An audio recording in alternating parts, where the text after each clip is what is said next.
हमारे पास आधुनिक तकनीकी उपकरण है और सरकार ने किसानों के लिए बहुत सी योजनाएं चला रखी है, जिससे हमारा खर्च काफी कम आएगा और आमदनी भी अधिक होगी। रेडियो जी, यहाँ तो किसान अनपढ़ है, खेती के पुराने तरीके ही जानते हैं। आप ही इन्हें आधुनिक कृषि के बारे में बताएं।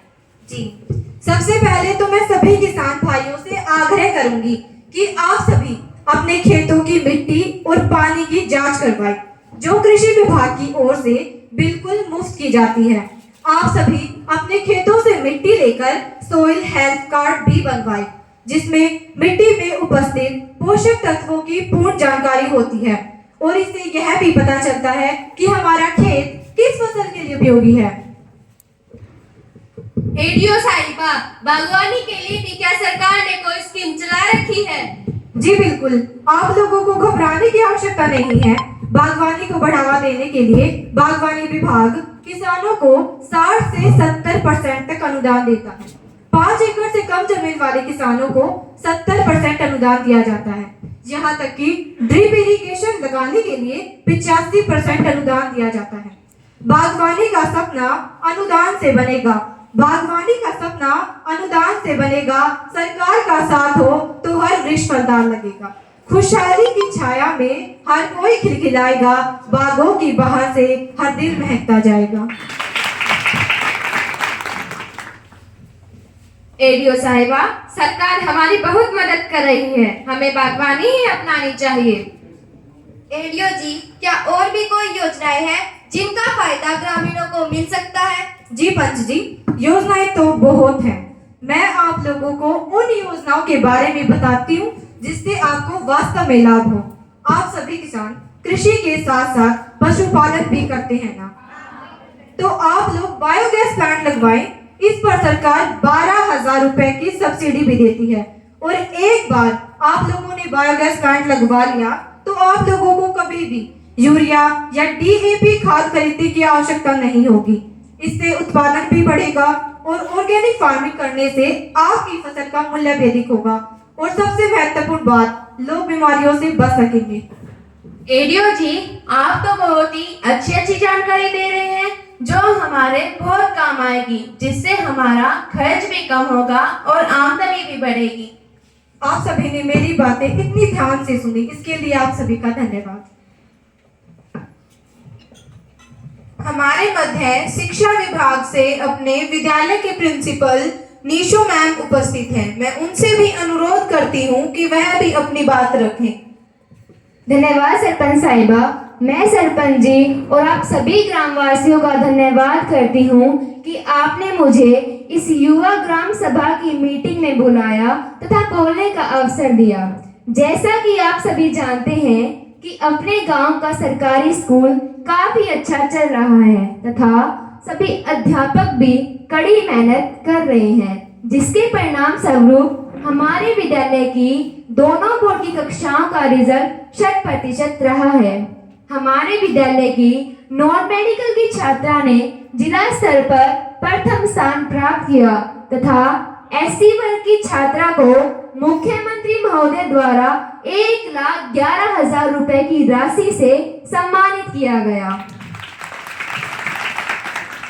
ऐसे राइटिंग कंपटीशन में भी हमारे विद्यालय की छात्रा ने जिला स्तर पर प्रथम स्थान प्राप्त किया। पिछले ही साल युवा संसद प्रतियोगिता में भी हमारा विद्यालय जिला स्तर पर प्रथम रहा तथा मंडल स्तर पर भी अपनी प्रस्तुति का लोहा मनवाया और इस साल हमारा विद्यालय युवा ग्राम पंचायत में भी जिला स्तर पर प्रथम रहा और आज राज्य स्तर पर अपनी प्रस्तुति दे रहा है।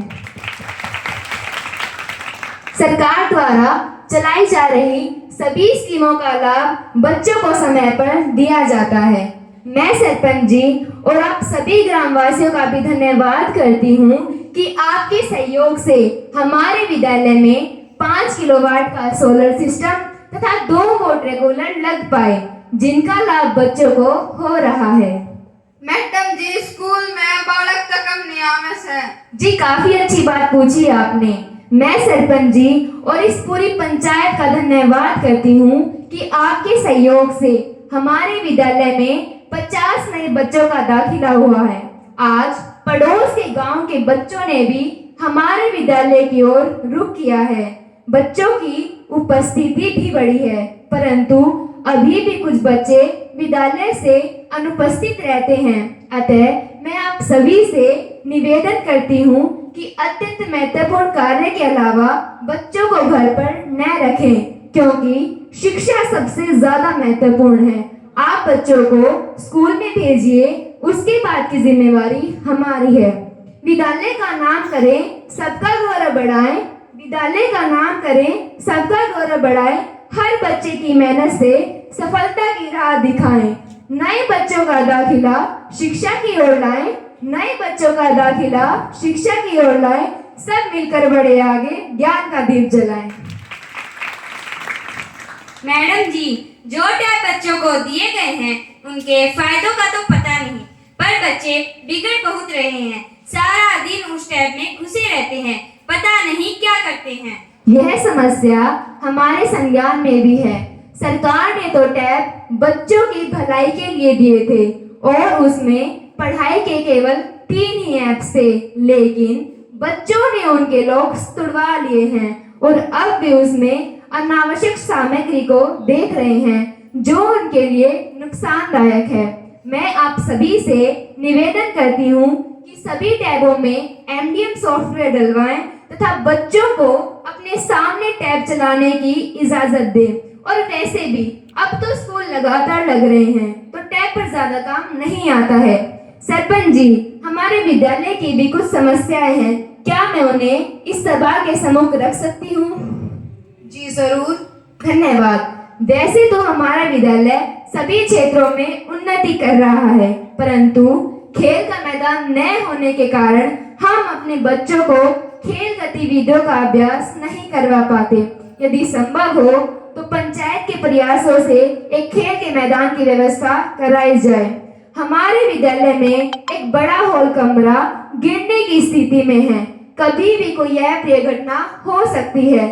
पंचायत के प्रयासों से या तो उसे ठीक करवाया जाए या उसे हटा दिया जाए। आप सभी का बहुत बहुत धन्यवाद।